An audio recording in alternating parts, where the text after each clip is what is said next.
I'm Colin Hambrook, editor of Disability Arts Online. I'm an older white man wearing glasses and a pruned beard. Welcome to the fourth artist presentation in our series of events responding to lockdown. Sasha Callaghan is a writer and digital artist. She was a winner of the 2016 Public Space Emerging Writer Fellowship and the 2019 Pen to Paper Awards. Her illustrations are featured in a wide range of journals and magazines. Sasha's lived experience of disability and impairment is a major influence on her work. Her slideshow presentation, Cut, Paste, Layer, Attach, The Subversive History of Collage, takes us from the beginnings of collage in the 15th century up to the present day, looking at techniques including cutting and pasting paper, photomontage and digital imaging. We've made an audio described version of the slideshow as an alternative extended presentation with descriptions of the images that Sasha's talking about. The link to this video is in the live stream description on YouTube and in a pinned comment on our Facebook page. Send your questions for Sasha to answer in the Q&A section via the Facebook or YouTube comment sections or the hashtag #DAOCOVIDCommissions. So now I'm going to hand you over to Sasha and I will see you again at the end for the Q&A session. This talk is called Cut, Tear, Rip, Layer, Attach, The Subversive History of Collage.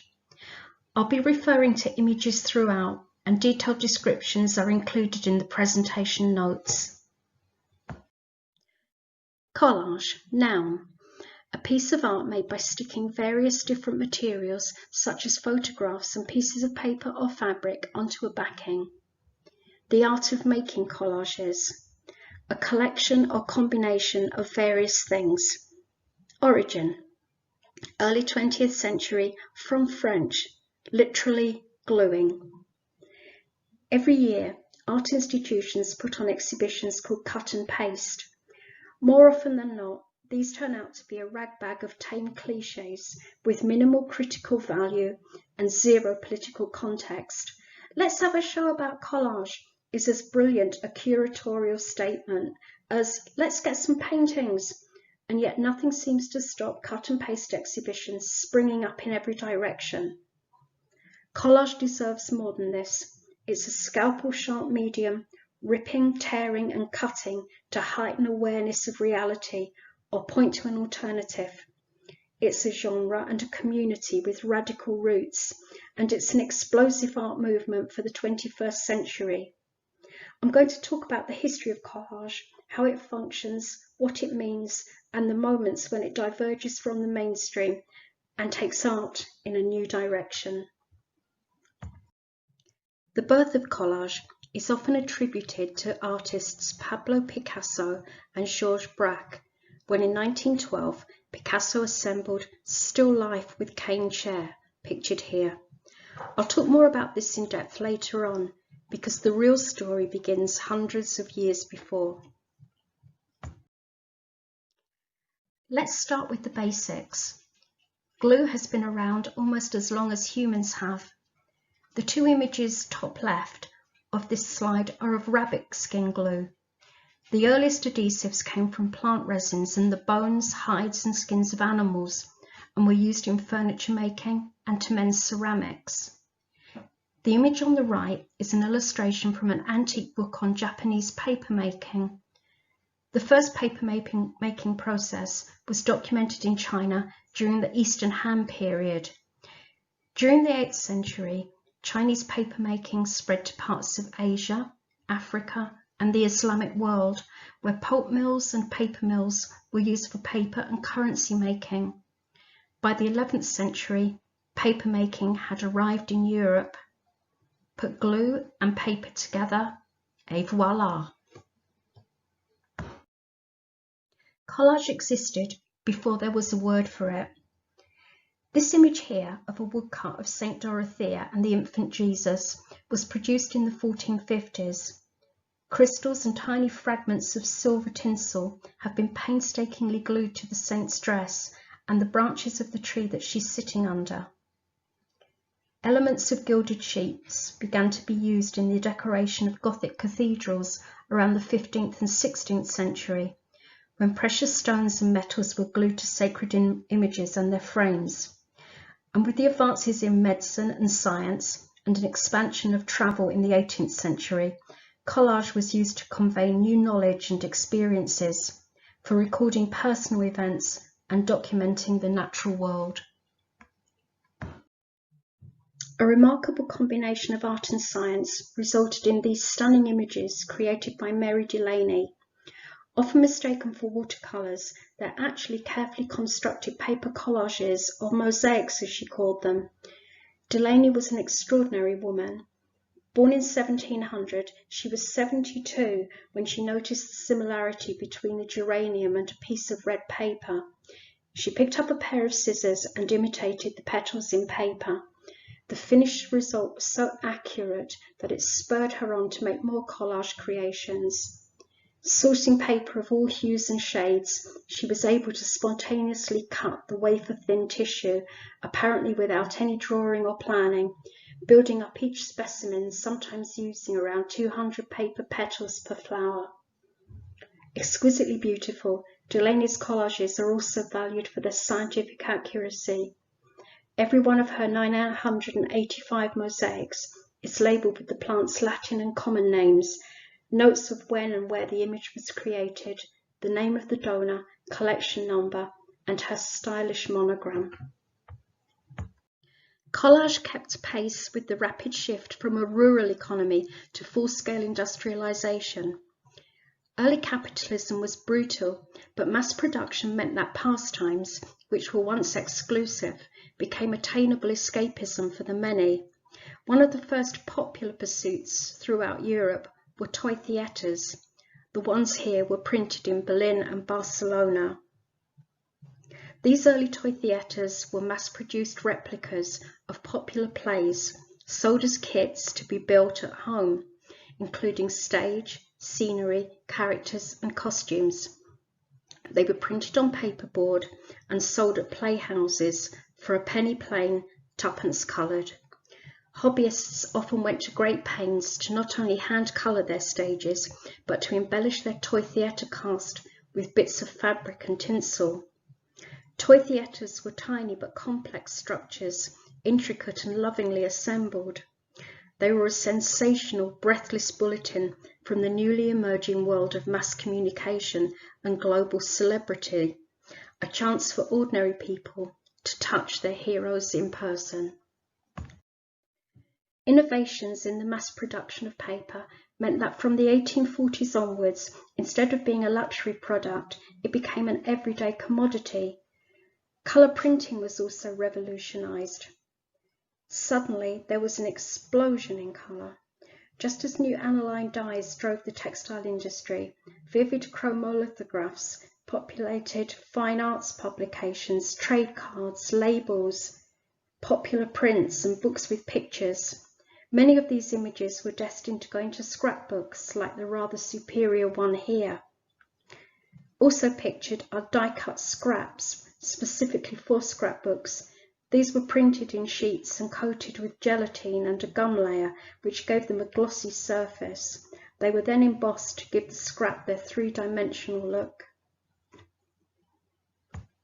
Scrapbooks were indispensable as a method of illustration in teaching children both at home and in Sunday schools, and women's magazines described the making of scrapbooks as an essential rainy day occupation. Quite what this meant for the collective psyche is intriguing. Whilst many of the scraps were conventionally pretty, picturing angels, flowers and baby animals, others seemed bizarre by our standards.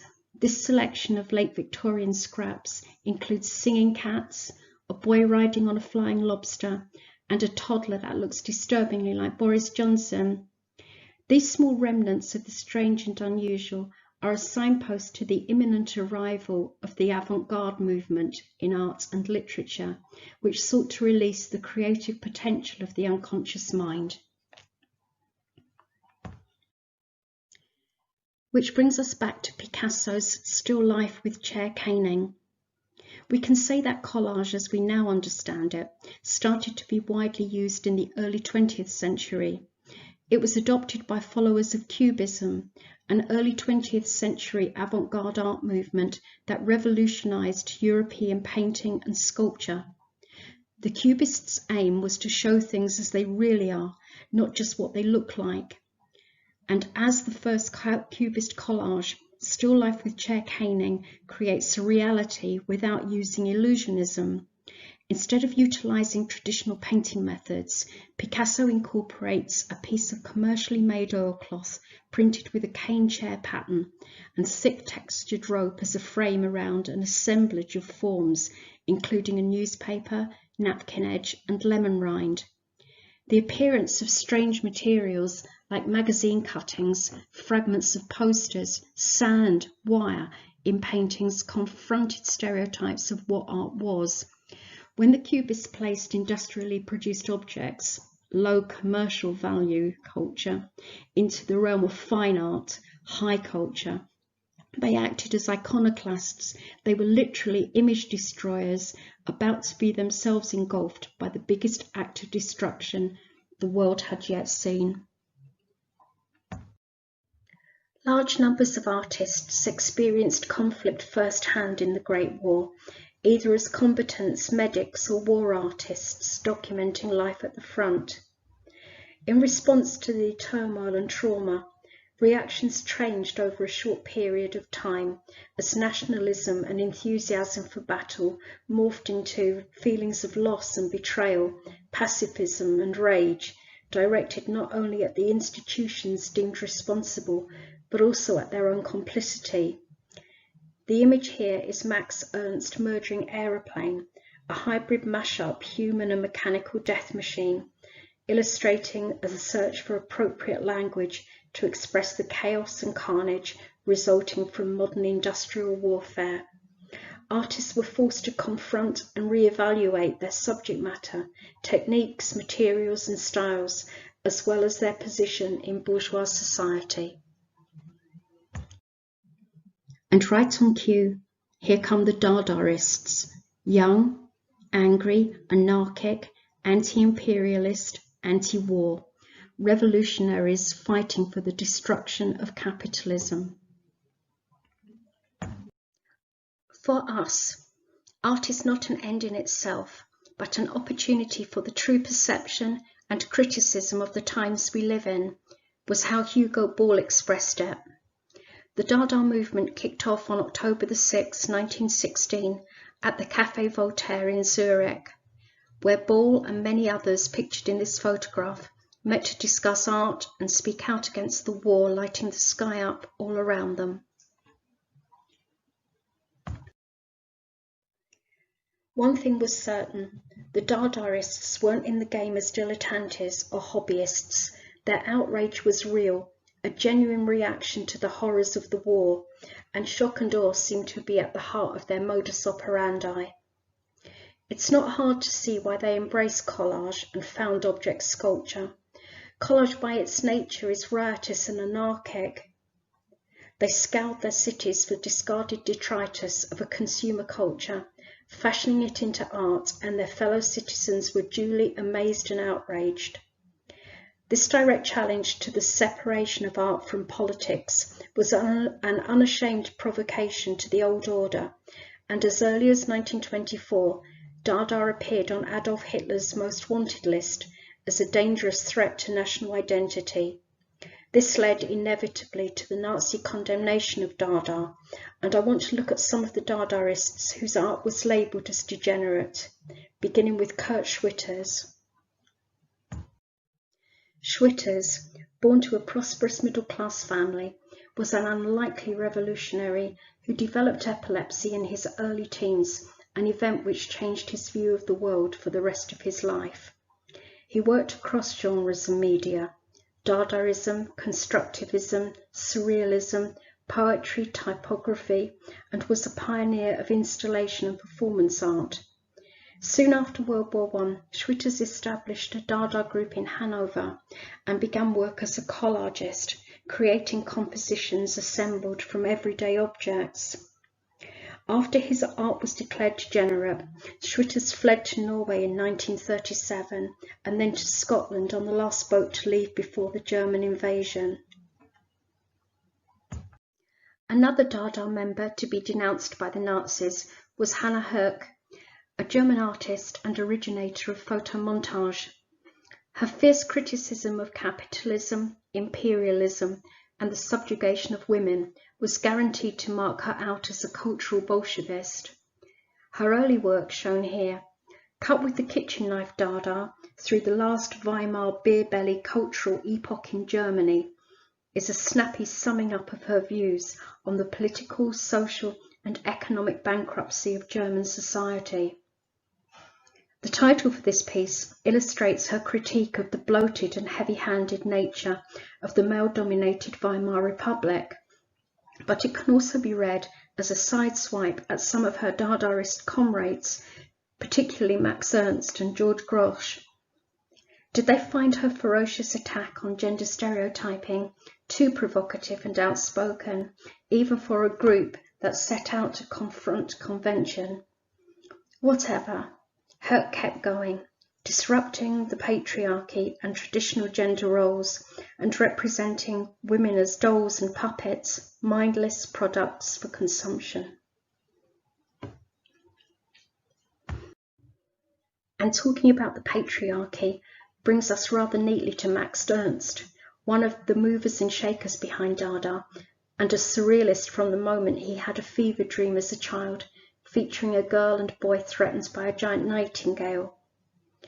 Whilst birds are everywhere in Ernst's work, his trailblazing collage books take his feathered friends to a new level of disquiet. The best known of these is Une semaine de bonté, a week of kindness, which is anything but. Divided into 7 sections, one for each day of the week, this is an invitation to a gaslit Victorian underworld of the unconscious. Part magic lantern show, part seance, and all Freudian uncanny. Armed with scissors and glue, Ernst performed meticulous surgery on 19th century engravings to create a collage dystopia. Late Victorian pulp fiction is the stuff Ernst's visions were made of, but their true subject is the lengthening shadow of the Nazi nightmare. Ernst composed his collages in 1933, the year Hitler was appointed Chancellor of Germany, the year the Nazis staged public book burnings and legalized eugenic sterilization. In that context, the ironically titled Week of Kindness is a premonition of the terror to come. One of Ernst's fiercest critics was his fellow surrealist Valentine Penrose, who challenged traditional gender roles and the brutality and misogyny sometimes depicted by surrealists. For Penrose, surrealism ought not to be escapist fantasy, but heightened reality exposing the truth.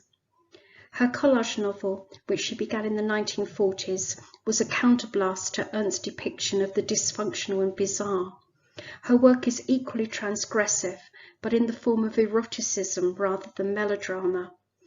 Donde Feminine is the illustrated travels of 2 women and their sensual adventures, created from journals, catalogues and books, and combined with fragments of Penrose's bilingual poetry. Donde Feminine has been called the archetypal surrealist book. Scandalously beautiful, Penrose was open about her sexuality and anti-fascism, joining the workers' militia in Spain to defend the revolution, and then enlisting in the French army as a third-class soldier in Algeria in 1942. And now for the bad boys of collage. Brian Gysin and William Burroughs. They were never going to settle for subtlety, coded messages and pretty colours. Playing nice wasn't on their agenda. Writers, artists, founders of the Beat Generation, their rejection of capitalism with all its constraints was similar to the Dada tactic of shock and awe. The Dadaists experimented with cut-up poetry, taking a finished text and cutting it into pieces to be arranged into a new work. When Gysin rediscovered the technique, he saw its possibilities and introduced Burroughs to cut-ups. They later applied the technique to printed media and audio recordings in an effort to discover the true meaning of text. It's fair to say that William Burroughs had issues, so it isn't too surprising that he took cut-ups to the next level. For him, it wasn't simply a form of experimental writing, it was a form of divination. When you cut into the present, the future leaks out. David Bowie, Patti Smith, Kurt Cobain, Tom York. There have always been plenty of people captivated by Burroughs and eager to follow the cut-up trail wherever it leads them. The rise of pop culture produced two of the most iconic album covers of all time, seen here, and both are collages. The Beatles' Sgt. Pepper's Lonely Hearts Club Band, staged by Peter Blake and Jan Howarth, isn't just an album cover, it's a dazzling display of modern art that defines an era. By contrast, Jamie Reed's artwork for the Sex Pistols' Nevermind the Bollocks album, released in 1977, went out of its way to offend. His design, voted the best album cover ever, featured letters cut from newspaper headlines in the style of a ransom note and defined the image of punk, just as the Sex Pistols' debut stripped rock back to its first principles. Visually, its sleeve did exactly the same. This brings us to the concept of collage as a means of resistance. Dada member John Hartfield developed photomontage into a form of political and artistic expression and pioneered the use of art as a political weapon. His work, seen here, satirizing Adolf Hitler, often subverted Nazi symbols such as the swastika in order to undermine their propaganda message. He also took aim at the industrialists and celebrities who colluded with National Socialism. For Hartfield, collage was a weapon against demagogues, and mocking Hitler became his mission, even though it put his life at risk. Anti-fascism is also a theme in Paula Rego's early work. During the 1960s, she produced a series of highly subversive collage-based works. They express Rego's hatred of the oppressive conditions she grew up with under the fascist regime in Portugal. Her collages interweave images that stem from personal experience, the imagination, and the unconscious mind.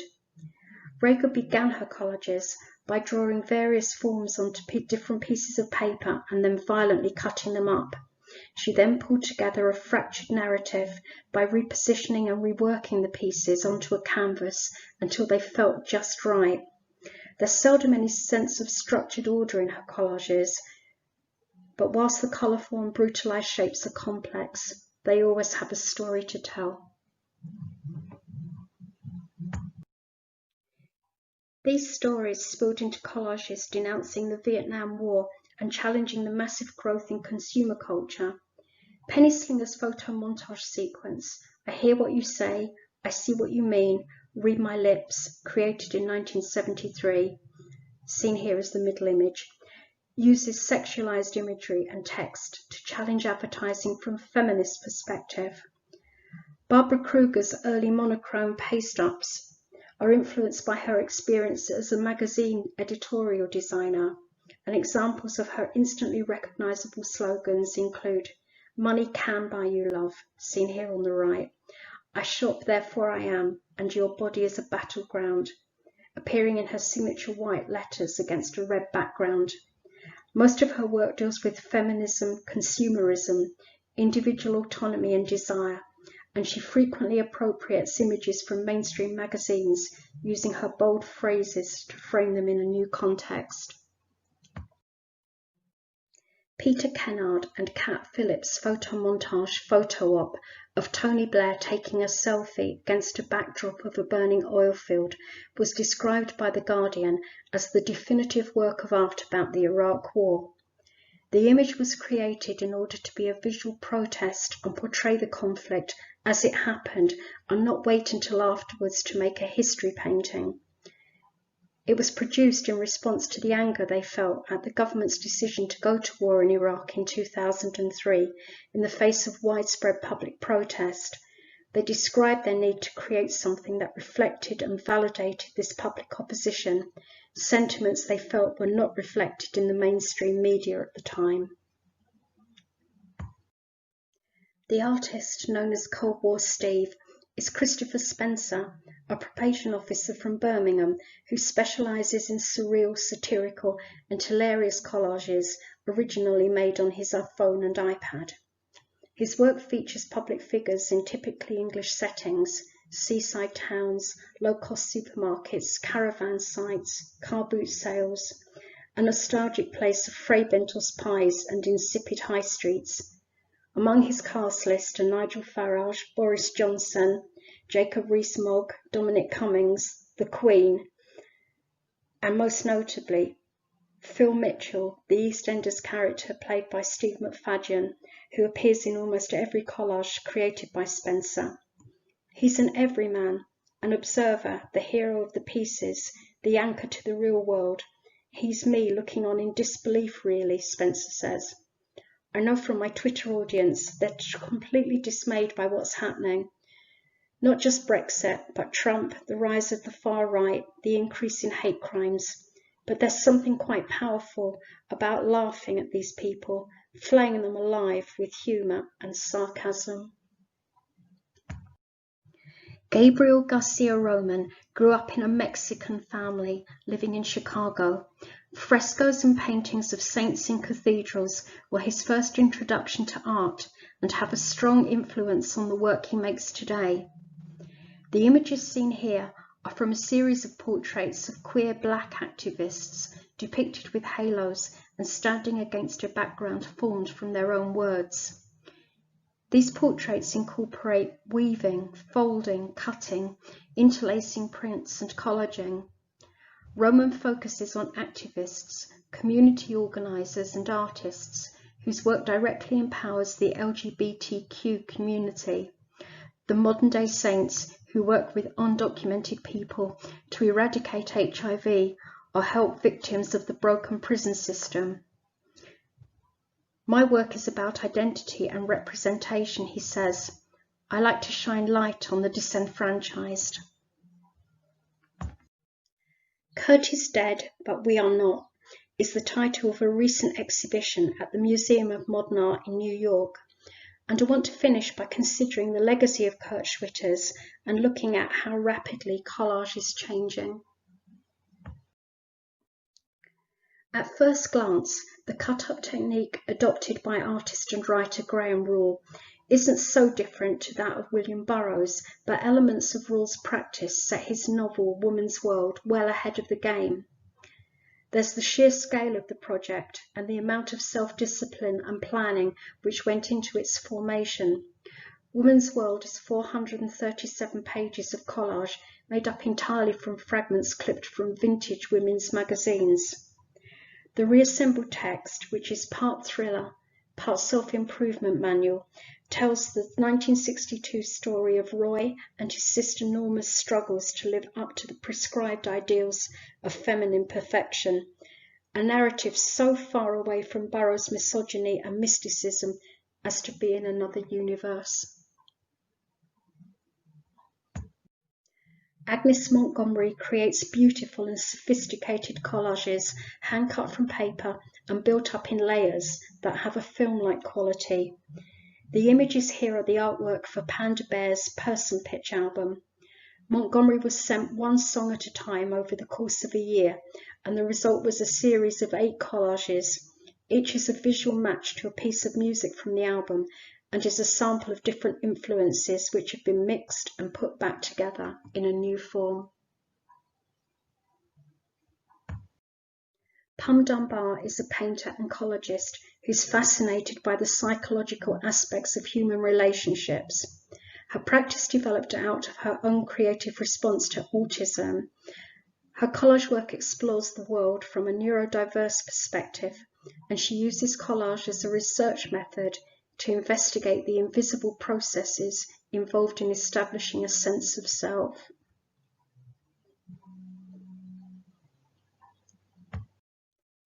Using found photographs of women who are forgotten to history, Jill Stoll creates tributes to the worn and abandoned. Her collages, gathered from family snapshots, printed ephemera, and broken handheld objects, are fragmented with pattern and reassembled in an effort to repair and make them whole again. The image here, which combines a black and white portrait of a young woman with mark makings, is from Lost and Found, part of Stoll's Women Standing Alone series. I sometimes feel that collages created digitally aren't given the same status as analogue work, that they're seen as second-rate and lacking authenticity. Two collagists who disprove this prejudice are Travis Biddell and Beth Conklin. Merging anatomical and medical illustrations with images of flowers, butterflies and gemstones, mixed media artist Biddell creates spectacular, intricate collages like the image on the left here that are amazingly detailed. Conklin uses vintage photographs as a starting point for her collages: a forlorn child, a hauntingly empty room, a girl with a bird's nest for her hair, and gives them new life. She recycles memories and places and combines them with textures to make dark and beautiful dreamscapes. Forget collages as small and reductionist. Towering figures, some 6 feet high, fill the frame in large-scale collages by Joanna Goodman. Her catalogue of imaginary beings consists of over 400 collages of elongated figures against vast landscapes. Goodman uses contemporary and historical materials and visual motifs ranging from vibrant textiles to vintage photographs to build powerful protagonists. In her collages, there are no rules or boundaries. Nonney Oddlokken's collages have been deeply inspired by experiences as a child raised by an agoraphobic aunt and her working mother. What could have been a limited environment was instead turned into a world of magical realism. For Oddlokken, her early life was filled with her aunt's magical creations, like baby birds leaving gifts on the windowsill and a child named Toots who lived in the huge pear tree just outside their door. The amalgamation of these memories has led to her most recent work, Tiny Little Fables, which consists of handmade papers, found imagery, embroidery and hand-stitched gold embellishments, taking collage further than simple cut and paste. And for textile artist Martha Ginn, everything is cut and sewn in her collage quilts. As well as conventional textiles, she stitches in sweet wrappers, crinkled cellophane, metallic fibres and textured yarns to create huge fabric panels depicting life in rural America, like the small-town Mississippi wall hangings shown here. Collage is no longer bound to glue. If you already make collages, I hope you've been inspired by the work shown in this talk. If you haven't made a collage before, give it a go. Let your imagination run wild. There are all sorts of projects happening. Here in Scotland, thanks to Edinburgh Collage Collective and the Scandinavian Collage Museum, we have Febulage, an open submission project to fill February with 28 collages. And since 2018, we've had World Collage Day. Collage is booming. The strength of collage as a medium is its diversity, and that diversity is at the heart of the global collage community.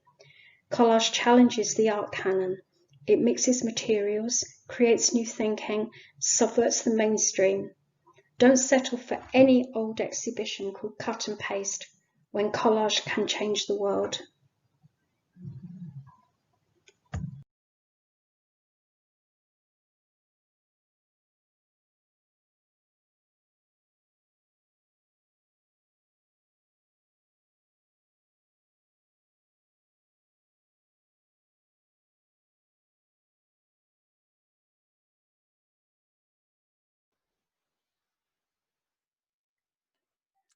Thanks, Sasha. That was terrific, kind of broad sweep across the history of collage. It's a very kind of passionate account of some great artists, lots and lots of artists that I hadn't heard of before. Where did your love of collage come from? Could you Oh, hi. could you tell us Yeah. something about how your own collage technique has evolved? Right. Hi, Colin. Hello, everyone. Yeah, I suppose like nearly everybody, it kind of started in primary school, maybe even in infant school. Certainly at the special school I went to, it was a bit like, oh, do this, dears. That will keep you quiet for like an hour. Yeah.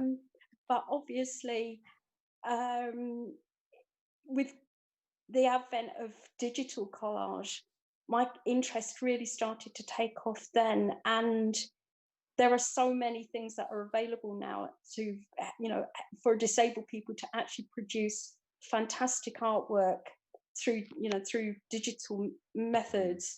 Mm-hmm. That kind of really started me, getting more engaged with collage again. Right.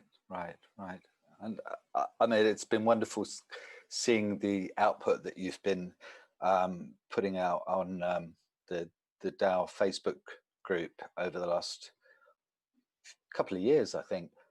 How long have you been kind of producing these incredibly exquisite collages? I mean, they're beautifully put together and kind of very evocative dreamscapes and very elaborate pieces of work. Yeah, probably. Oh, thank you. Probably about 2 years. Not very long. I started off right. when I kind of got re-engaged with collage again. I started off with the traditional kind of cut and paste, and I just thought, why am I doing this when I could actually just be doing this with digital images? And it's kind of developed from there. I mean, I see in the timeline of my work how much it's changed and developed over 2 years. It began, I think, in a way, it was quite derivative of other people, basically because I was just looking at artists that I like and thinking, well, I wonder if I could do something like that. Now, because I've become a bit more confident in what I'm doing, it's much more my own work now. So it's developing and it's growing all the time. I mean, sometimes I think, oh gosh, this is a bit tedious, and then other times I'm kind of like, yeah, this is brilliant, I'm really enjoying this, which is probably like anybody producing any kind of art, really. I mean, your work's very distinctive. I think I could always know a Sasha Callaghan artwork from seeing the collage. There's something very original about your work. Do you have a notion of what makes a good collage? What do you look for in the work of collage artists? Well, on a very sort of prosaic level, technical ability, because there are some artists like Travis Biddell, who I mentioned in the presentation, who is just, I just look at his stuff and think, how did you do that? Because it's just so amazing, so intricate and just so beautiful. So there's that kind of technical side, but also I do look for a narrative in what people are doing. I'm not so overwhelmed by just loads and loads of stuff piled on top of each other. I actually like something that tells a story, but maybe that's quite superficial, but it kind of speaks to me, and I prefer something like that, really. Do you have a preference for artwork that looks outwards, as you mentioned Hugo Ball's definition of art that critiques society, or artwork that has a more kind of internal sensibility and conveys the artist's sense of place in the world, like Pum Dunbar, for example? I'm not sure that is a binary that we have to really conform to. I think if a collage is going to work, it can work at all kinds of levels, sort of very postmodern, lots of narratives running simultaneously. And I don't think we need to be kind of tied into one thing or another. We can just look and see all kinds of things that are just have resonance for the viewer. So I'm yes, it should, you know, sort of critique the world, and yeah, art is there to to challenge. So I think you can do that from kind of internal and an external perspective, really. And in terms of contemporary collage, you've given us a range of styles and content to consider, from a very personal collage of Nonney Oddlokken to the very bleak political tableaus of Cold War Steve. And I guess there's the thread running through the work of all these artists are the kind of elements of surreality. Are there other factors that mark collage out from other visual art practices, do you think? I think one of the biggest things is the fact that there is such a global community of people who are involved in collage. And I think that's probably much more immediate than in some of the other visual arts. And I think people feel that they are very much part of a movement. And I kind of like that solidarity and people working collaboratively together.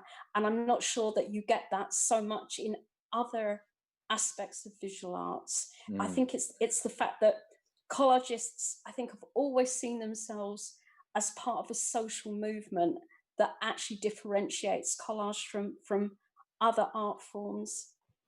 That's really interesting. I mean, there's kind of the you know, the stereotype of the artist in his garret, which is kind of very much the painter, isn't it? It's kind of painting is seen as a very solitary practice. So that's really interesting to see that it's kind of built around community. I hadn't realized that before. I think that's something to really take away from this talk. Do you think perhaps that collage is always narrative driven, in contrast to other more conceptual art practices constrained by the history of art? My daughter's just come in with a biscuit. It's a bit random. Excellent. Right. Is it narrative driven? Yeah. I think the best collages are actually. That's a personal preference. They don't have to be the most technically wonderful, but if what they're saying is strong enough, that kind of supersedes everything else. I mean, for me, my kind of favorite, if you said who is your favorite collagist, dead, I would have to say John Hartfield. If you actually look at some of his stuff, it's not it's phenomenal. It's phenomenal. It's not technically wonderful, but what it says is so strong and so brave, and that's why I kind of think collage is so immediate. It can respond very quickly in a way that a lot of other art forms can't. So if we wanted to do some kind of direct action, we could sit down this afternoon and we could produce a collage that articulated what we want to say very, very quickly. We wouldn't have to sit in there painting little delicate watercolors. Not that I'm dissing that, but it's the fact that it's so immediate and so democratic that one of the best collagists that is working at the moment works pretty much purely on Instagram, and they just make a collage every week from the leaflets that you get from Lidl's. I mean, it's just as who's that? They are called Lidl Challenge Weekly, something like that. I can find that out. so they just go to Lidl's every week, do their shopping, get the leaflet, and come back and make a collage out of the Lidl's leaflet. I mean, it's just as straightforward as that, and they produce some really, really funny, brilliant stuff. And that's what I love about collage. it doesn't have to cost you lots of money. You don't, again, I'm not dissing people that go to art schools and stuff. This is all incredibly valid, but this is stuff that, to get, you know, right down to the heart of things, you can start this afternoon. You know, it's as straightforward as that. And if you're doing digital stuff, you don't have to buy expensive packages like Photoshop. Oh, well, you do if you want to drive yourself to an early grave, probably. I mean, I think Photoshop is a beast. I can't bear it. But yeah, anybody that's got a laptop and Microsoft Office can produce collages with Publisher and PowerPoint. That's what I do. I just never bit the bullet of Photoshop, but there are free packages like BazArt that you can use.